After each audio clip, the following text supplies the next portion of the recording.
Hi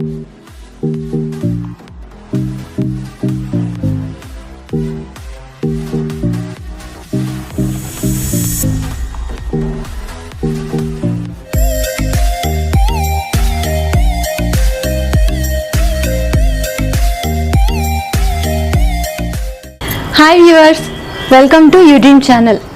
నేను మీ ప్రియా. లాయర్గా ఉంటూ సినిమాల్లో తనకంటూ గుర్తింపు తెచ్చుకున్న ప్రముఖ వ్యక్తి మనతో ఉన్నారు. సాధారణంగా ఒక డిగ్రీ చేతికొచ్చాక చాలు అనుకుంటాం, కానీ వరుసగా 5 డిగ్రీలు సాధించి ఔరా అనిపించారు. ఆయన ఒక లెక్చరర్, ఒక లాయర్, ఒక డైరెక్టర్, ఒక ప్రొడ్యూసర్, ఒక యాక్టర్, ఒక స్కూల్కి అధినాయకుడు. ఇలా చెప్పుకుంటూ పోతే చాలా ఉన్నాయి. చెప్పడం కన్నా ఆయన మాటల్లోనే తెలుసుకుందాం. నమస్తే సార్. నమస్తే ప్రియా. దళవాయి సుధాకర్ గారు, ముందుగా మీ ఫ్యామిలీ గురించి మాకు తెలియజేస్తారా? అలాగే అమ్మా. మా నాన్నగారు retired school, elementary school HM అన్నమాట. ఆయన పేరు దళవాయి శ్రీరాములు నాయుడు గారు. మా అమ్మగారు దళవాయి శంకరమ్మ. మా ఫాదరు ఉద్యోగరీత్యా పాపనాయుడుపేట గ్రామంలో ఉద్యోగం చేస్తూ స్కూల్లో వర్క్ చేస్తూ ఉన్నాడు. నేను పుట్టింది తిరుపతిలో అయినా, మా తాతగారు అందరూ ఉన్నది తిరుపతిలో అయినా, నా యొక్క బాల్యం పాపనాయుడుపేట గ్రామంలోనే జరిగింది. ఇక నా భార్య జ్యోత్స్న, ఆమె హౌస్ వైఫే, కానీ ఆ తర్వాత తను తిరుపతిలో 1995లోనే బ్రిలియంట్ ఎడ్యుకేషనల్ సొసైటీని పెట్టి మేము ఇక్కడ స్కూల్ స్టార్ట్ చేయడం జరిగింది. ఆమె ఇక్కడ ఈ స్కూల్కి కరస్పాండెంట్ హెచ్ఎంగా ఉన్నారు. నాకు 2 పిల్లలు. అబ్బాయి పెద్దవాడు, అతను సాఫ్ట్వేర్ ఇంజనీర్గా హైదరాబాద్లో, కార్తీక్ అతని పేరు, ఎరిక్సన్లో అతను నెట్వర్కింగ్ కన్సల్టెంట్ ఇంజనీర్గా హైదరాబాద్లో పనిచేస్తున్నాడు. ఇక అతను కూడా మంచి డ్యాన్సరు, ఫోటోగ్రాఫరు. ఇక కూతురు వచ్చి, నాకు ఒకే కూతురు, ఆమె ఎంటెక్ వరకు చేసింది. దళవాయి రిచిరా స్పందన. తను ఇప్పుడు తనకు వివాహమై బెంగళూరులో ఉన్నారు. అల్లుడు సంపత్ కుమార్ బెల్లో అతను డిప్యూటీ మేనేజర్గా పనిచేస్తున్నారు. వాళ్ళు బెంగళూరులో ఉన్నారు. ఇది మా ఫ్యామిలీ యొక్క ఇది అన్నమాట. జనరల్గా ఒక డిగ్రీ చేతికొచ్చాక ఈ జీవితానికి చాలు అనుకుంటాం, కానీ వరుసగా 5 డిగ్రీలు సాధించారు కదా, ఆ డిగ్రీలు వెనుక గల కారణాలు ఏంటి? చాలా ఉందమ్మా, మంచి క్వశ్చనే అడిగినావు. నేను డిగ్రీ చదివిన తర్వాత యాక్చువల్గా సిఏ చేయాలని చెప్పేసి అనుకున్నాను. అప్పుడు తిరుపతిలో సిఏ ఇక్కడ లేదు, చెన్నై వెళ్ళాలి. అందువల్ల మా ఫాదర్ ఏం చేసిన అంటే నన్ను చాలు చదువు అని చెప్పేసి నిలిపేశారు. ఆ తర్వాత నేను ఒక మిత్రుడి ద్వారా సిఏకు సమానంగా కంపెనీ సెక్రటరీస్ అనేది ఒకటి ఉంది అని తెలుసుకొని, కంపెనీ సెక్రటరీస్ చదవడానికి అప్పుడు రిజిస్టర్ చేసుకొని, కంపెనీ సెక్రటరీస్ దానికి డైరెక్ట్గా క్లాస్కి అటెండ్ అవ్వాల్సిన అవసరం లేదు, మనం మామూలుగా మనం బుక్స్ తెప్పించి చదువుకోవచ్చు అని చెప్పేసి ఆ మిత్రుడు చెప్పడంతో నేను కంపెనీ సెక్రటరీస్ స్టార్ట్ చేశాను. ఆ తర్వాత కంపెనీ సెక్రటరీస్ చేస్తూ ఉండగానే మళ్ళా నాకు ఎడ్యుకేషన్ కంటిన్యూ చేయాలనిపించి ఎంకామ్లో జాయిన్ అవ్వడం జరిగింది. ఎంకామ్ తర్వాత లా కూడా పూర్తి చేశాను. చేసేసి 1981లోనే నేను లాయర్గా తిరుపతిలో మా సీనియర్ శ్రీనివాస్ దేవర్ దగ్గర జూనియర్గా స్టార్ట్ అయ్యి 81 నుంచి 84 వరకు లాయర్గా ప్రాక్టీస్ చేశాను. అనుకోకుండా నేను ఎంకామ్ కూడా చేయడంతో శ్రీ వెంకటేశ్వర యూనివర్సిటీలో ఎంప్లాయ్మెంట్ ఎక్స్చేంజ్ ఉండేది.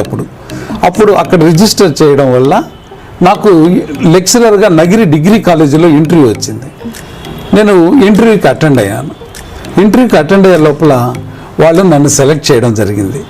అప్పుడే నేను కంపెనీ సెక్రటరీస్ ఎడ్యుకేషన్ చేయాలా కంటిన్యూషను, లేకపోతే లెక్చరర్గా వెళ్ళాలా అంటే చాలామంది నన్ను లెక్చరర్గా తీసుకోమని మా ఫాదరు, ఫ్రెండ్స్ అందరూ, అది గెజిటెడ్ ఆఫీసరు కాబట్టి తప్పనిసరిగా నువ్వు లెక్చరర్గా వెళ్ళు అని చెప్తే తర్వాత లాయర్ నుంచి లెక్చరర్గా మారడం జరిగింది. లెక్చరర్గా వెళ్ళినా కూడా నేను కంపెనీ సెక్రటరీస్ ఇంటర్ పాస్ అయ్యాను. ఇంటర్ పాస్ అయిన తర్వాత ఫైనల్ కూడా ఎగ్జామ్ రాయడం జరిగింది లెక్చరర్గానే. అగ్రిగేట్ పోవడం వల్ల లెక్చరర్గానే కంటిన్యూషన్ చేయడం జరిగింది.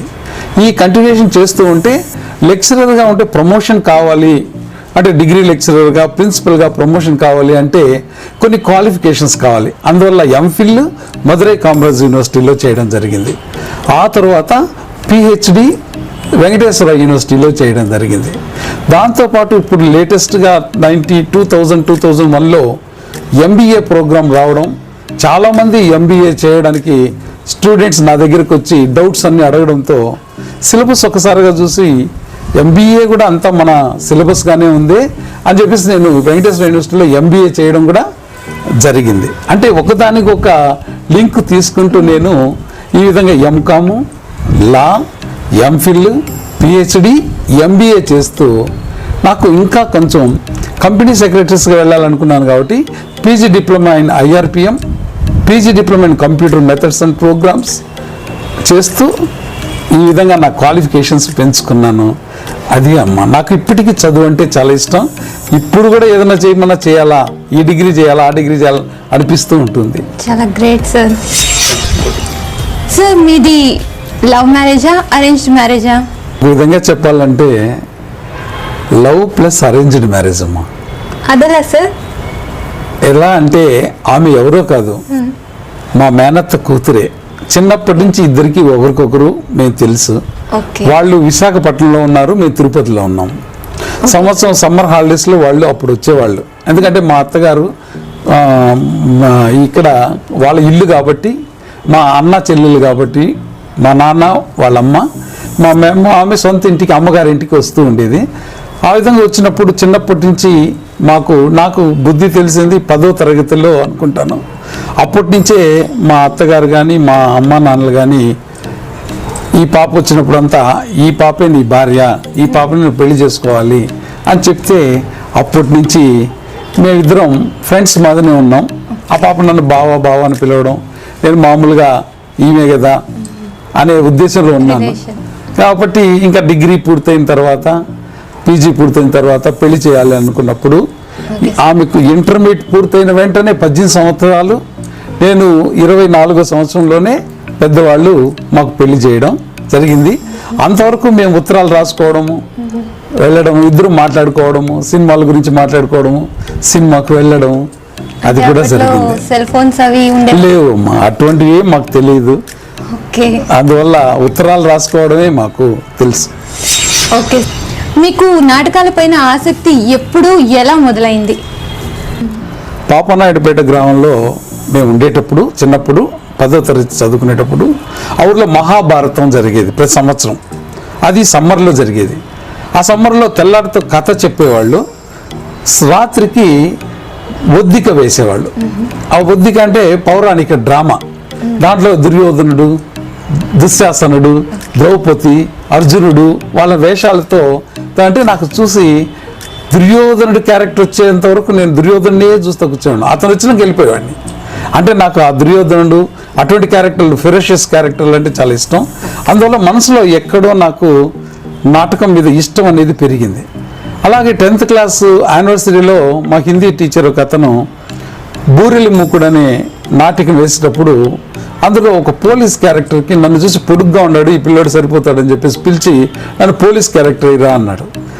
సరే ఏదో సార్ చెప్తున్నాడు అని, ఆయన పేరు రామానుజులు, మా హిందీ పండిట్, ఆయనే అక్కడ ఆర్ట్ డైరెక్టర్ కూడా. అతను నాకు ఆ క్యారెక్టర్ ఇవ్వడం, నేను చేయడం, అందరూ చాలా బాగా చేసినామని నన్ను మెచ్చుకోవడంతో నాకు నటన మీద ఇంట్రెస్ట్ అనేది పెరిగింది.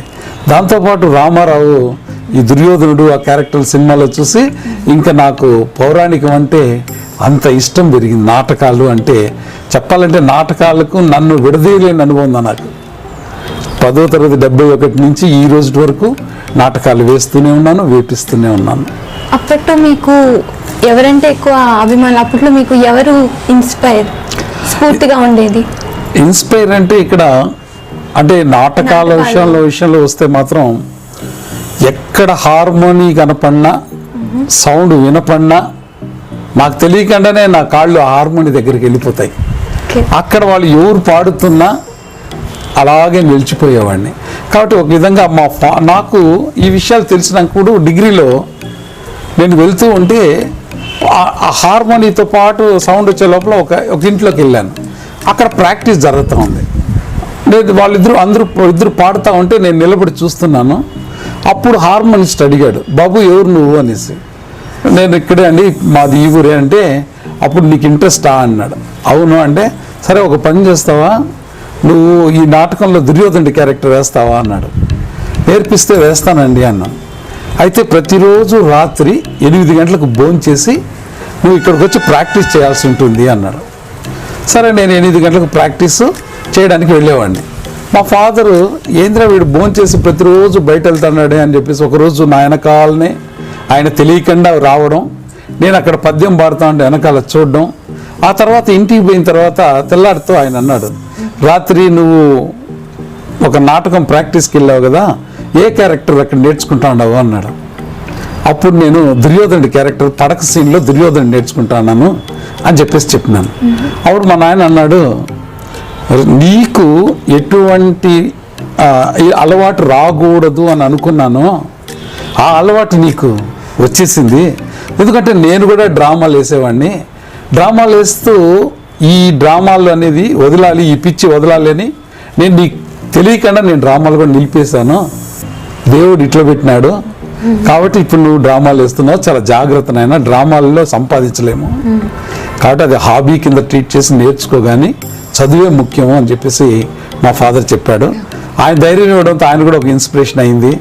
రెండోది వచ్చి తిరుపతిలో ఎక్కడ డ్రామాలు చూసినా దుర్యోధనుడు రావణాసురుడు క్యారెక్టర్లు వేసినప్పుడు వాళ్ళందరూ ఇన్స్పైరే. మూడోది వచ్చి రామారావు గారు దానవీర సూరకర్ణేశ్వరుడు కూడా అది ఎన్నిసార్లు చూసినానో తెలియదు. ఆ క్యారెక్టర్ వచ్చినప్పుడు అలాగే జరిగింది.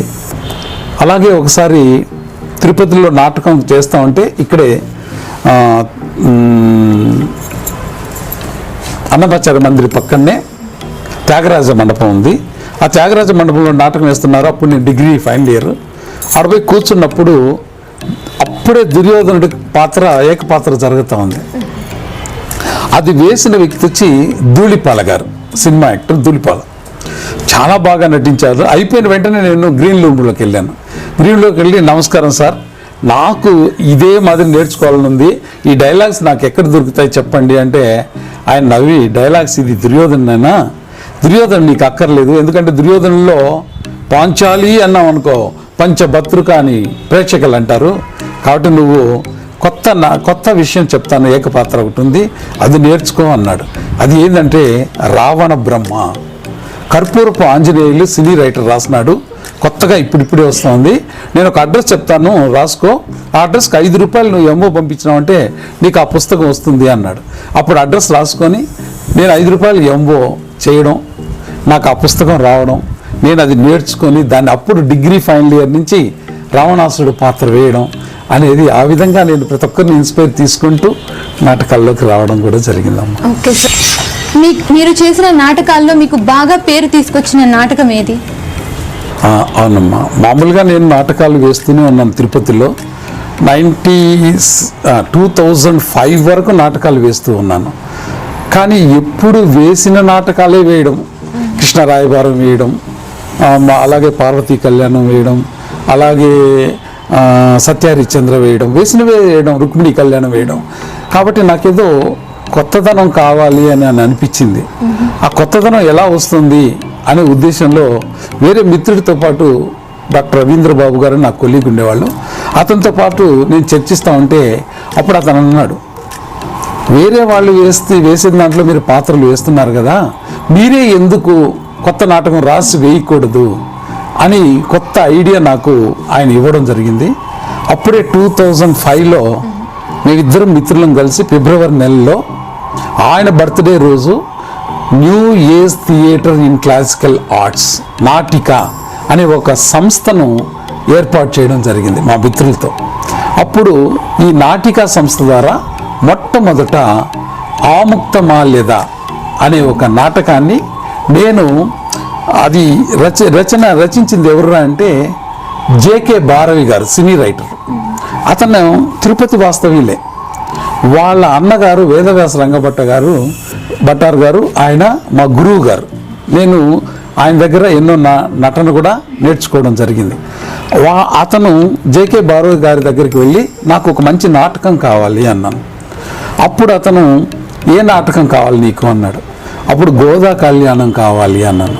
నీకు ఎట్లా తెలిసింది ఈ గోదా కళ్యాణం కొత్త నాటకం రాయాలని ఎట్లా ఐడియా వచ్చింది అన్నాడు. అప్పుడు నేను మా ఇంట్లో ఈమె ప్రతిరోజు మా శ్రీమతి ఆమె ఈ ధనుర్మాసంలో తెల్లారి 4 గంటలకు నిద్రలేసి తలస్నానం చేసి తెల్లారు లేసి తిరుప్పావై చదివేది. ఈ తిరుప్పావై చదువుతా అంటే ఎందుకురా ఇది చదువుతా ఉంది అని నేను మా మిస్సెస్ని అడిగిన. తిరుప్పావై అని ఏంది అది దాని అంటే ఆమె పుస్తకం ఇచ్చి ఇది తిరుప్పావై అంటే దీన్ని చదవండి ధనుర్మాసంలో చేయడం జరుగుతుంది అని. అప్పుడు దాన్ని చదివాను.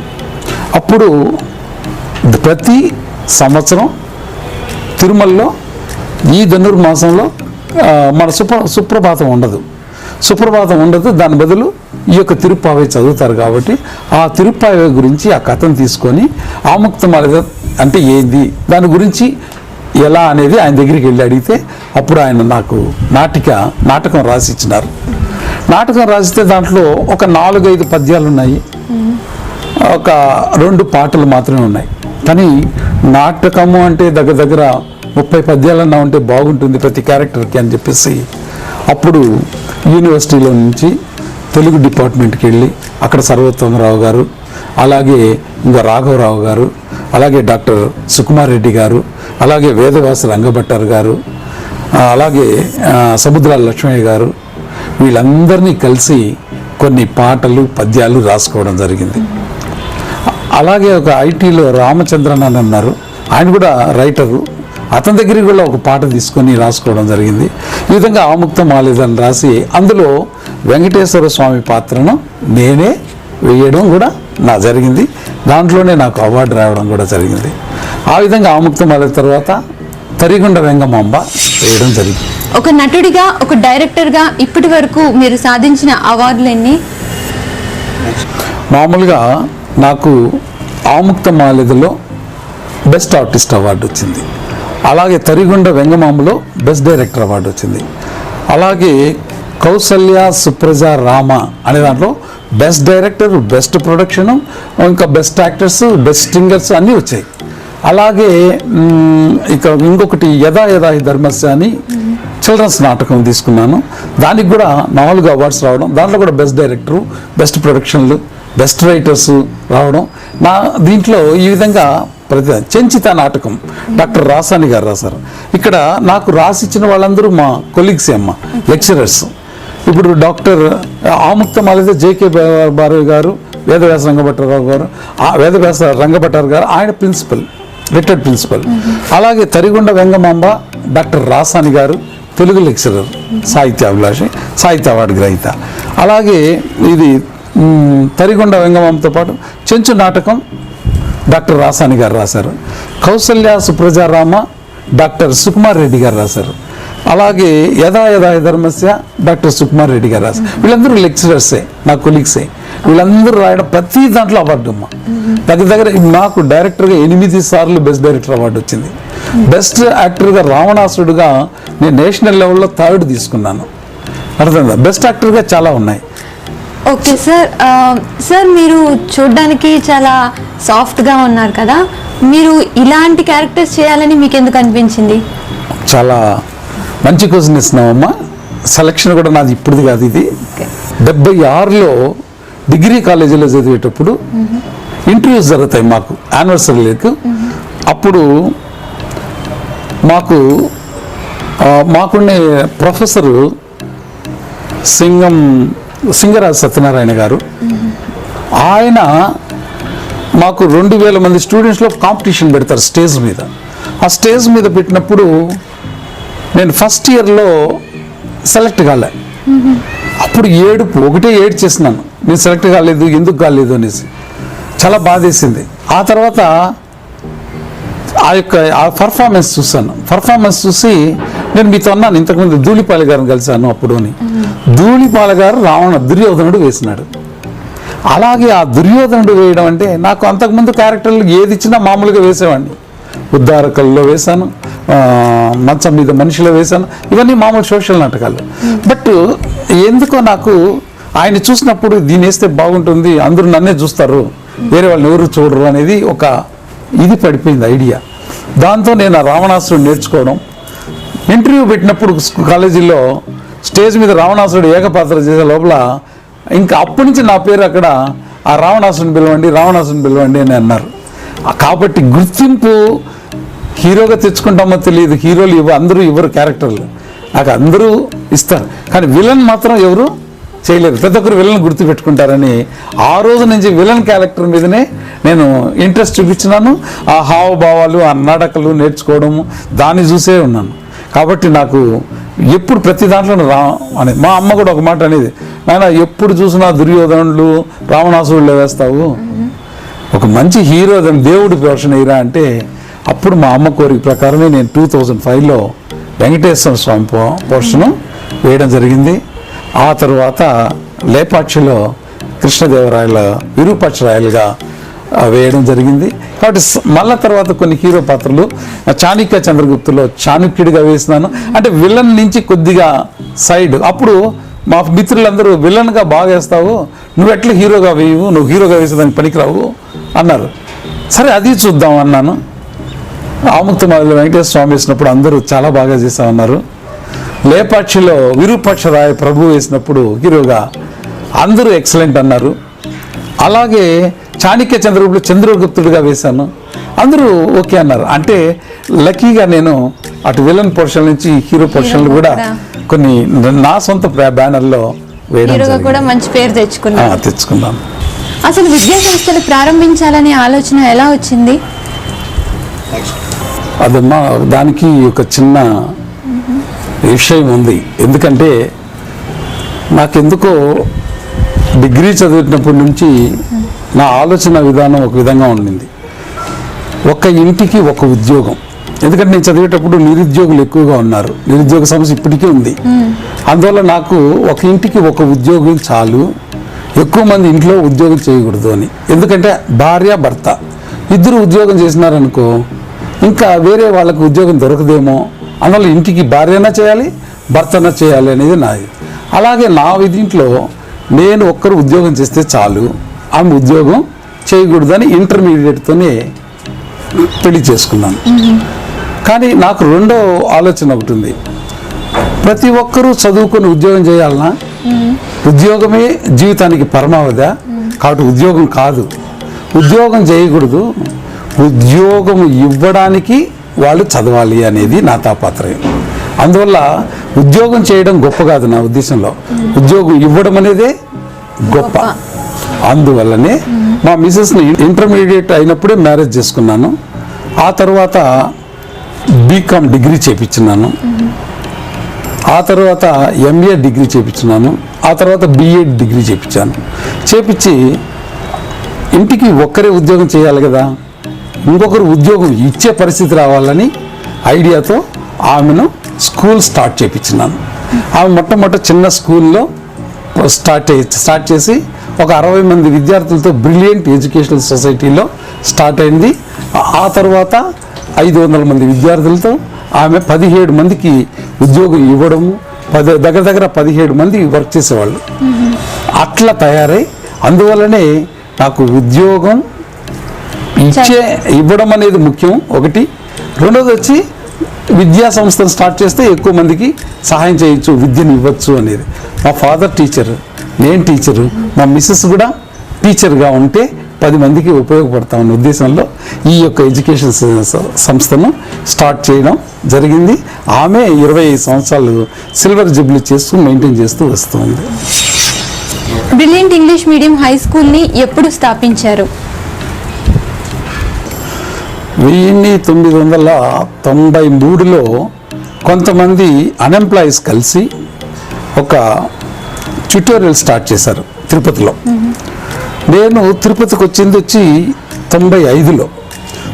అందులో మా లెక్చరర్, నా కొలీగ్ ప్రకాష్ గారు అని ఉన్నారు, వాళ్ళ అబ్బాయి ఈ స్కూల్లో ఉన్నారు.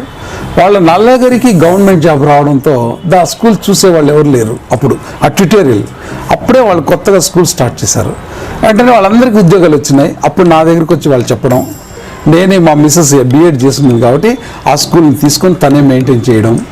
అప్పుడు 96 నుంచి ఆ స్కూల్ తనే మెయింటైన్ చేస్తుంది. నేను ఆమెకు ఒక వెనుక ఉంటూ, అర్థమైందా, ఆ వెనుక ఉంటూ మిగిలిన విషయాలన్నీ నేను చూసేవాడిని. అక్కడ మీకు మొత్తం తనే చూసుకుంటూ వచ్చింది. ఆ విధంగా చాలామంది మా విద్యార్థులు ఇప్పుడు విదేశాల్లో ఉన్నారు, డాక్టర్లు ఉన్నారు, ఇంజనీర్లు ఉన్నారు. అబ్బా చెప్పలేమమ్మా సంతోషం. అటు నాకు డిగ్రీ కాలేజీల్లోనూ విద్యార్థులు ఉన్నారు, ఇటు స్కూల్లోనూ విద్యార్థులు ఉన్నారు మాకు. అది లైఫ్లో ఇప్పటి వరకు మిమ్మల్ని బాగా సంతోషపెట్టిన విషయం, బాగా బాధ పెట్టిన విషయం ఏది? నాకు సంతోషం విషయం ఏమంటే, సంతోషం బాగా నా లైఫ్లో ఇచ్చింది అన్ఎక్స్పెక్టెడ్గా. అసలు నేను ఎక్స్పెక్ట్ చేయలేదు. యూనివర్సిటీలో రిజల్ట్స్ వచ్చినాయి, అందరూ రిజల్ట్స్ చూస్తున్నారు. First class, second class, third class లిస్ట్లో చూస్తున్నారు. నా ఫస్ట్ క్లాస్లో లేదు పేరు, సెకండ్ క్లాస్లో లేదు, థర్డ్ క్లాస్లో ఇంకా నేను చూడలేను. నా పరిస్థితి బాధపడుతూ కళ్ళల్లో నీళ్ళు వస్తూ పక్కన నిలబడినా. వేరే అతను వచ్చి భుజం ఇచ్చేసి కంగ్రాచులేషన్ బ్రదర్ అన్నాడు. ఏమయ్యా నాది పేరు లేదు, ఫస్ట్ క్లాస్లో లేదు, దేంట్లో లేదు అంటే టాప్లో చూడు అన్నాడు. ఫస్ట్ క్లాస్ పైన టాప్లో గోల్డ్ మెడలిస్ట్ అని ఉంది. ఫస్ట్ క్లాస్ కాదు, సెకండ్ క్లాస్ కాదు, స్టేట్ ఫస్ట్ వచ్చింది. కాబట్టి ఆ రోజు నాకు ఏం చేయాలో అర్థం కాలేదు. అంత టాప్లో నేను రావడం అసలు అన్ఎక్స్పెక్టెడ్. నాది యూనివర్సిటీ అంటే ఫస్ట్ ఇయర్లో యూనివర్సిటీ థర్డ్ ర్యాంక్లో ఉన్నాను. ఫస్ట్ వస్తుందని నేను ఎక్స్పెక్ట్ చేయలేదు. అనుకోకుండా గోల్డ్ మెడల్ స్టేట్ ఫస్ట్ రావడంతో ఆ రోజు ఆ యొక్క ఆశ ఒక వారం రోజులు నిద్రపోలేదు అనుకోని. ఎవరు వచ్చినా అసలు ఏం గాలిలో తేలిపోతాం అన్న. అది నాకు ఇష్టమైన విషయం. ఆ తర్వాత చాలా ఉన్నాయి అవార్డులు వచ్చినప్పుడు ఇష్టమైన విషయాలు ఉన్నాయి. ఎన్నో అవార్డులు వచ్చినాయి కాబట్టి బెస్ట్ టీచర్ అవార్డులు అవన్నీ. కానీ ఫస్ట్ అని అడిగినారు మీరు. ఆ ఫస్ట్ అనేది ఆ స్టూడెంట్ లైఫ్లో gold medal state university first రావడం, అది ఇక బాధాకర విషయం అంటారా. మా నాన్న చనిపోవడం, ఆ రోజు నెల రోజులు ఆయన గురించి నేను ఎక్కడ కూర్చున్నా, ఏడు కూర్చున్నా ఆయనే, అక్కడ కూర్చున్నా, ఎక్కడ కూర్చున్నా ఆయనే. నాకు అదొక ఫస్ట్ నాకేమో అంత భయం వచ్చేసి భలే బాధ, ఏడుపు, ఎప్పుడు చూసినా ఏడుస్తూ ఉండేవాడిని. అమ్మ నాన్న చనిపోయినప్పుడు కూడా బాధల్లోనే ఉన్నాను. ఆ అమ్మా నాన్నలను కోల్పోవడం అనేది బాధాకరమైన విషయమే నాకు. దీంతోపాటు నాటకం సెలెక్ట్ కాకపోయినా కూడా ఏడ్చినాను. నా నాటకం నందికి పెట్టినప్పుడు సెలెక్ట్ కాలేదు ఫస్ట్. అప్పుడు ఏడుపు, ఎవరి ముందర కూర్చొని ఇంట్లో కూర్చొని కళ్ళలో నీళ్ళు పెట్టుకుని ఏడ్చినాను. కానీ మా మిస్సెస్ అప్పుడు కూడా ఉంది, ఈ రోజు కాకపోతే నెక్స్ట్ ఇయర్ ఇంకా ఉంది, ప్రతి సంవత్సరం దానికి బాధపడతారు ఏముంది అంటే, లేదు చాలా కష్టపడినాను, రాపిచ్చినాను, రాత్రి పగళ్ళు ప్రాక్టీస్ చేయించున్నాను, సాట్ కాదంటే అప్పుడు కూడా బాధపడినాను. ఆ తర్వాత మళ్ళా పెద్ద బాధలు లేవు, అన్ని సుఖాలే. అదే సార్, రైల్వే బోర్డు మెంబర్గా మీకు ఎలా అవకాశం వచ్చింది?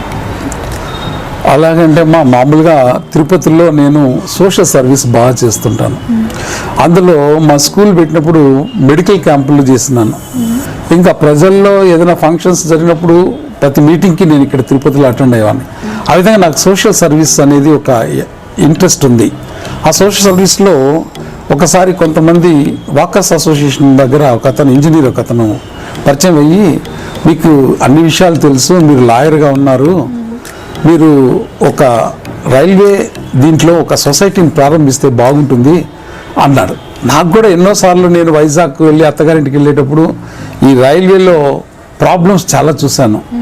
ఎందుకో ఈ ప్రాబ్లమ్స్ని ఎవరు రిప్రజెంట్ చేయాలి, ఎక్కడికి రిప్రజెంట్ చేయాలి అనే మాట వచ్చినప్పుడు ఆ ఇంజనీరు దీనికి ఒక అసోసియేషన్ పెడదాము, ఈ అసోసియేషన్ మనం రెడీ చేద్దాము, మీరు అయితే దానికి ఏంటంటే నేనే తయారు చేశానమ్మా.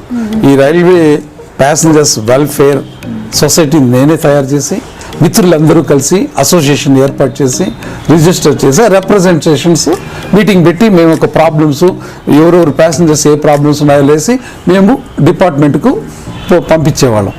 అందువల్ల డిపార్ట్మెంట్ వాళ్ళు దాని మీద స్టడీ చూసి నేను వెల్ఫేర్ అసోసియేషన్ ప్రెసిడెంట్గా ఉన్నాను, ఇంకో ఫ్రెండ్ సెక్రటరీగా ఉన్నాడు. ఆ విధంగా మేమంతా ప్రెసిడెంట్లు సెక్రటరీలు అట్లా ఉన్నాం.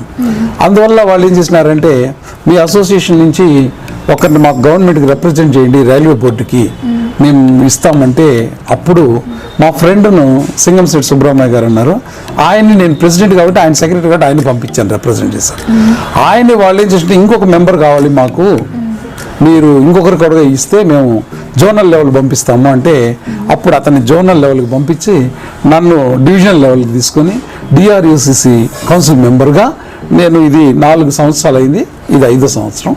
ఆ విధంగా నేను తిరుపతిలో railway passengers welfare association president మరియు డిఆర్యుసిసి మెంబర్గా నేను కొనసాగుతున్నాను. మీటింగ్స్కి వెళ్తూ ఉంటాను. డివిజనల్ మీటింగ్ పెట్టినప్పుడు గుంతకల్కి వెళ్ళి లోకల్ వాళ్ళ రిప్రజెంటేషన్స్ అంతా నేను మాట్లాడుతుంటాను, రిప్రజెంట్ చేస్తూనే ఉంటాను అమ్మా. సార్, మీరు సామాజిక సేవ కూడా చేశామని చెప్పారు. అవునమ్మా. అంటే ఎలాంటి పనులు, సామాజిక సేవ అంటే ఎలా చేస్తారు? ఓకే, మామూలుగా సామాజిక సేవలు అని ఎందుకు అంటామంటే మెడికల్ క్యాంప్స్ పెడతాను. అంటే బీద వాళ్ళు హాస్పిటల్కి పోయి లేకుండా, కనీసం వాళ్ళు డాక్టర్ దగ్గరికి పోలేకుండా ఉండే వాళ్ళ కోసం నేను ప్రతి సంవత్సరం ఇక్కడ అన్ని విషయాలను చూసుకొని ఇక్కడ అడ్వర్టైజ్మెంట్స్ ఇచ్చి, పేపర్ పాంప్లెట్ ఇచ్చి, డాక్టర్లు తీసుకొని ఇచ్చి, అటు గైనకాలజిస్టు, జనరల్ స్పెషలిస్టు, మామూలుగా ఐ స్పెషలిస్టు, డెంటల్ స్పెషలిస్టు, అట్టా medical camp, I camp, dental camp, general camp, అట్ట మరి ప్రతి 2 సంవత్సరాలకు ఒకసారి క్యాంప్ నేను చేస్తూ ఈ సోషల్ సర్వీస్ చేస్తూ ఉంటాను. ఓకే సార్, నిజంగా చాలా గొప్ప పని ఇప్పుడు సామాజిక సేవ చేయడం అనేది. అవునమ్మా. సార్, మీ జీవితంలో మీరు సాధించాలనుకున్న లక్ష్యం, ఇంకా మిగిలిపోయింది చేయాలనుకునేది ఉందమ్మా. ఎందుకంటే ఒక వింగ్లో చూసినా అంటే నాటకంలో మళ్ళీ పౌరాణికాలు మళ్ళీ సోషల్ తర్వాత చిల్డ్రన్స్ ప్లేస్ కూడా తీసుకెళ్ళాను. నంది వరకు వెళ్ళి నంది అవార్డు కూడా తీసుకున్నాను. అలాగే చిల్డ్రన్స్ ప్లేలు తీసుకోవడం, ఇవన్నీ చిల్డ్రన్స్ ప్లే కూడా చెప్తాను, అది కూడా ఇంపార్టెంట్. ఇక్కడ నాటకం పెద్దవాళ్ళు నేర్చుకుంటే కొన్ని సంవత్సరాలే బతుకుతుందమ్మా. అదే చిన్నపిల్లలు నేర్చుకున్నారనుకో 100 సంవత్సరాలు బతుకుతుంది. అందువల్ల మా మిస్సెస్ చిన్నపిల్లల్ని నేర్చుకుని భరతనాట్యం స్కూల్లో క్లాసికల్ డాన్సెస్ పెట్టింది. ఆ క్లాసికల్ డాన్సెస్లో నుంచి కొంతమందిని సెలెక్ట్ చేసి నేను నాటకాలు నేర్పించినాను, పౌరాణిక నాటకాలు. దుర్యోధనుడు, అర్జునుడు అన్నీ వేస్తారు మా పిల్లలు. వాళ్ళని తీసుకొని విజయనగరం వెళ్ళాను. విజయనగరం వెళ్ళి అక్కడ నంది అవార్డు కూడా మా స్కూల్ పిల్లల ద్వారా నేను నంది అవార్డు కూడా తీసుకున్నాను. అలాగే స్కూల్లోనే ఇక్కడ తిరుపతిలో మీరన్నారు సాహిత్యవేత్తల సమావేశంలో కూడా నేను ఒక కవులను గురించి ఒక సదస్సును ఏర్పాటు చేసినాను, ఓరియంటేషన్ కోర్స్. అప్పుడు భాస్కర్ చంద్ర గారు అని చెప్పేసి ఒక విశాఖపట్నం నుంచి ఒక అతను వచ్చాడు ఇక్కడికి. అతను నా యొక్క ఇంట్రెస్ట్ చూసి ఇది చూసి అతను నేను ఒక నాటిక రాసిస్తాను, మీరు నందికి పెట్టండి అన్నాడు. దానికి ఆయన దేవుణ్ణి చూసిన మనిషి అనే ఒక నాటకం రాయించినాడు.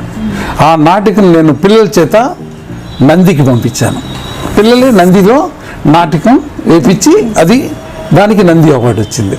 అంటే ఈ విధంగా నేను ఒక స్టెప్ బై స్టెప్ తీసుకుంటా ఉంటే నాటకం అయిపోయింది, నటనలు అయిపోయినాయి, సినిమాలు అయిపోయింది, అన్నీ అయిపోయింది.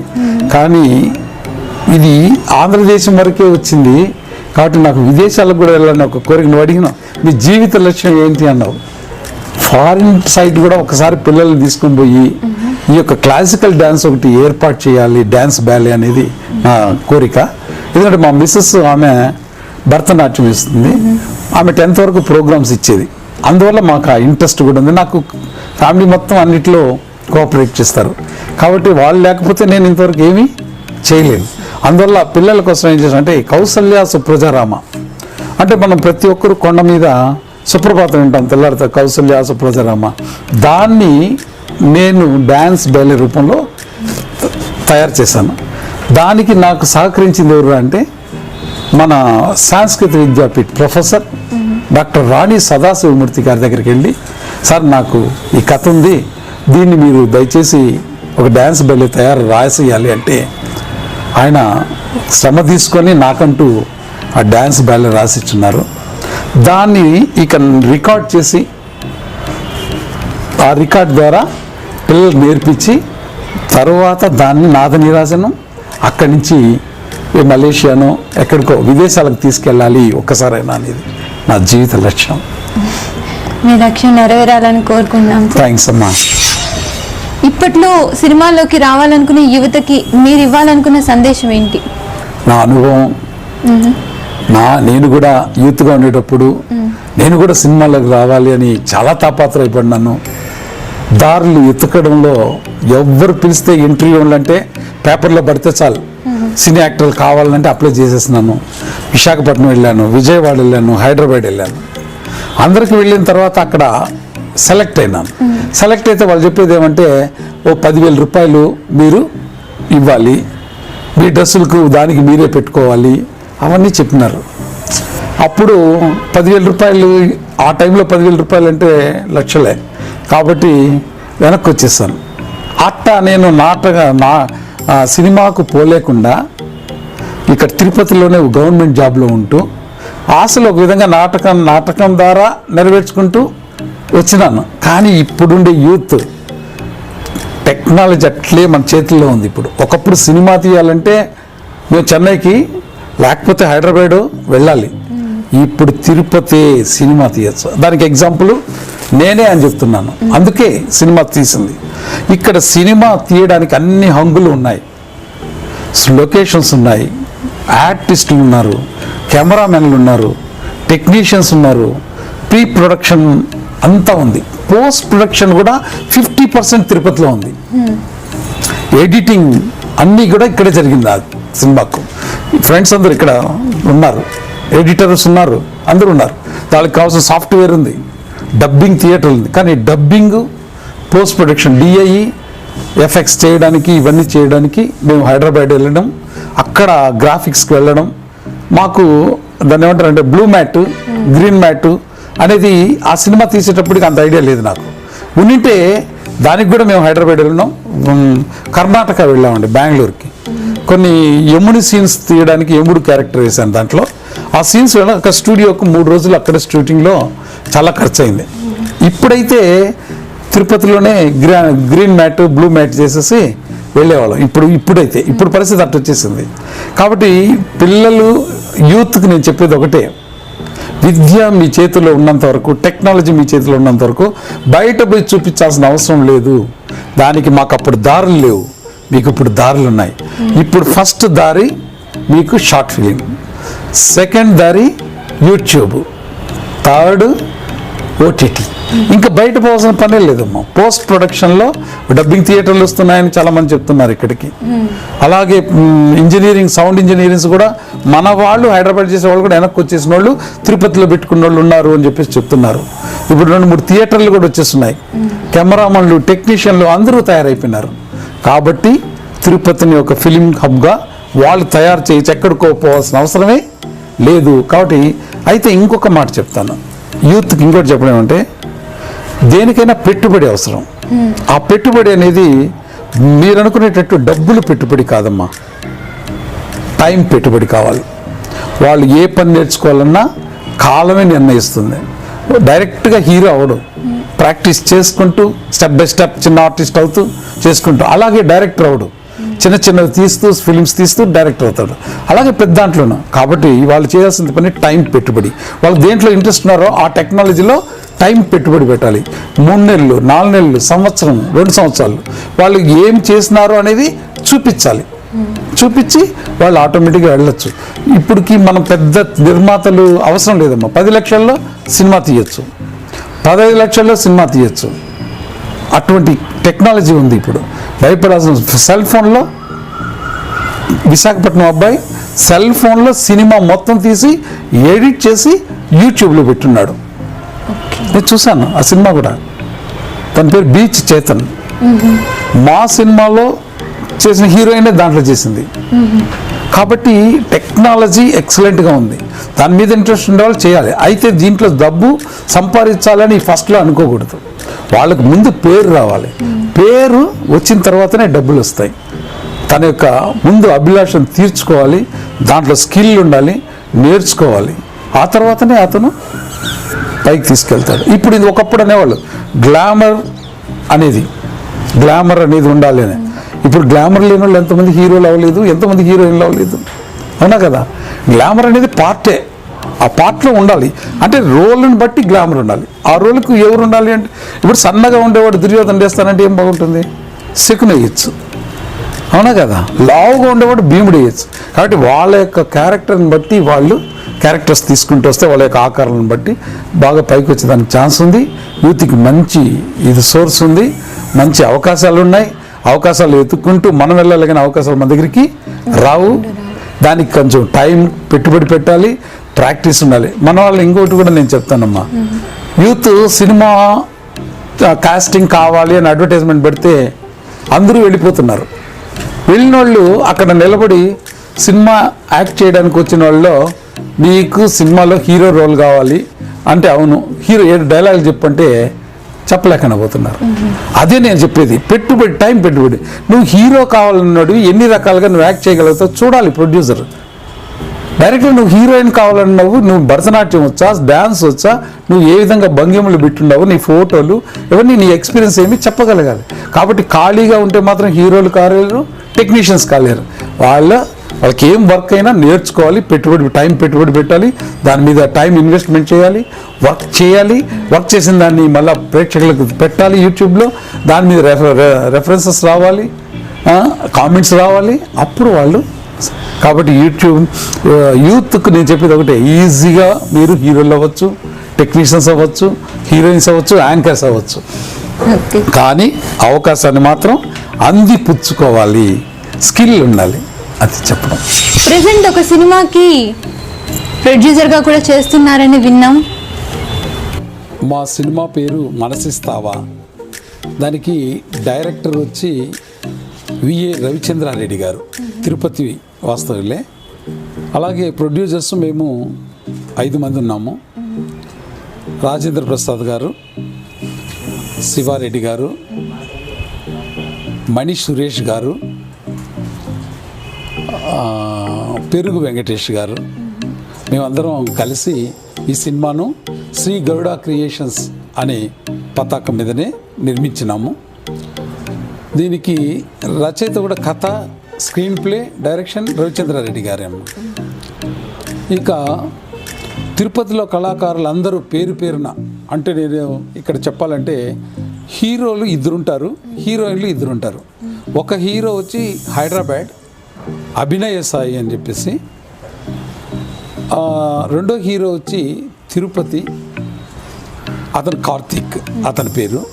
హీరోయిన్ వచ్చి ఒక అమ్మాయి బెంగళూరు, ఆమె ఆల్రెడీ 6 సినిమాల్లో నటించింది అక్కడ.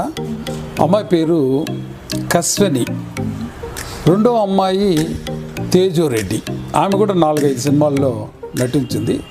ఇక తిరుపతి కళాకారులు జిఎల్ కుమార్ గారు, కృష్ణమూర్తి, నెక్స్ట్ వచ్చి దళవాయి గుర్రప్ప, నెక్స్ట్ తిరుపతిలో ఉండే ఆర్టిస్టుల్లో సిద్ధేంద్ర గారు, చాలా మంది ఆర్టిస్టులు తిరుపతి నుంచే నటించారు. మొత్తం తిరుపతిలోనే ఉండే ఆర్టిస్టులే.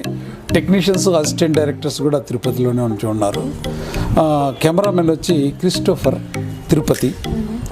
అలాగే అసిస్టెంట్ డైరెక్టర్, కో డైరెక్టర్ వచ్చి హైదరాబాద్ నుంచి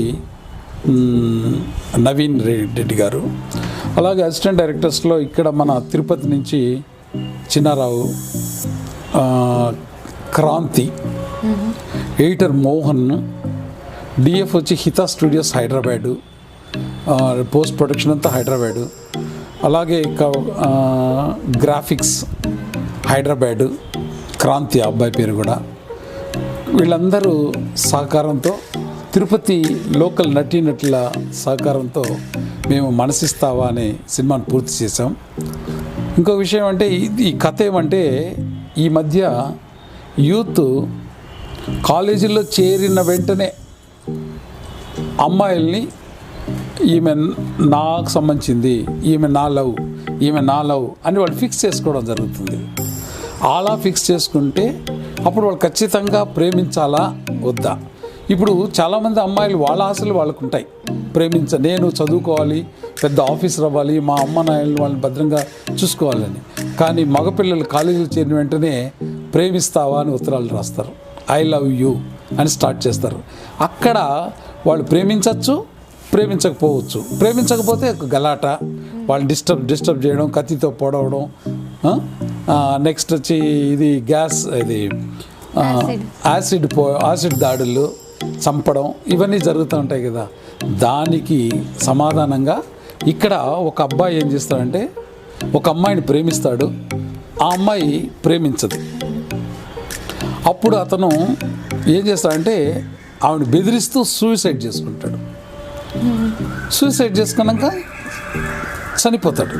ఓకే. చనిపోయిన తర్వాత ఆ అమ్మాయి ప్రేమిస్తుందా చెప్పు. ఎలా ప్రేమిస్తుంది? అటువంటిప్పుడు ఎందుకు చావాలి? కాబట్టి యూత్ ప్రేమించలేదని చనిపోవడంతో ఏం సాధించలేరు. అర్థమైందా? కాబట్టి చావు అనేది ఒక ఇది కాదు. కాబట్టి ప్రేమ అనేది ఒక జీవితంలో ఒక భాగం మాత్రమే. కాబట్టి దానికోసం ప్రాణాలు పోగొట్టుకోవాల్సిన అవసరం లేదు అని దానికి ఆన్సరు, ఎవరైతే మనల్ని ప్రేమిస్తారో వాళ్ళను ప్రేమించడంలో తప్పు లేదు అనేది ఈ సినిమా యొక్క ముఖ్య ఉద్దేశము. యూత్కు తెలుసుకోవాల్సిన ఇది. చనిపోయిన తర్వాత ఏం జరుగుతుంది అనేది ఈ సినిమాలో సీక్రెట్ అమ్మ. అది మీరు సినిమా చూసే తెలుసుకోవాల్సి ఉంటుంది. దళవాయి సుధాకర్ గారు, ఇప్పటి వరకు మీ జీవితంలో జరిగిన ఎన్నో మెమరీస్ని మాతో షేర్ చేసుకున్నందుకు thank you so much sir. మా యూ డ్రీమ్ ఛానల్ తరపున మీ సినిమా ఘన విజయం సాధించాలని మనస్ఫూర్తిగా కోరుకుంటున్నాం. యూ డ్రీమ్ ఛానల్ వారికి నమస్కారాలు. ప్రేక్షకులందరూ ఈ యూ డ్రీమ్ ఛానల్ని మీరు వీక్షించి, తిలకించి, సబ్స్క్రైబ్ చేసి, కామెంట్ చేసి, షేర్ చేయాలని, లైక్ చేయాలని కోరుకుంటున్నాను. నమస్తే సార్. నమస్తే.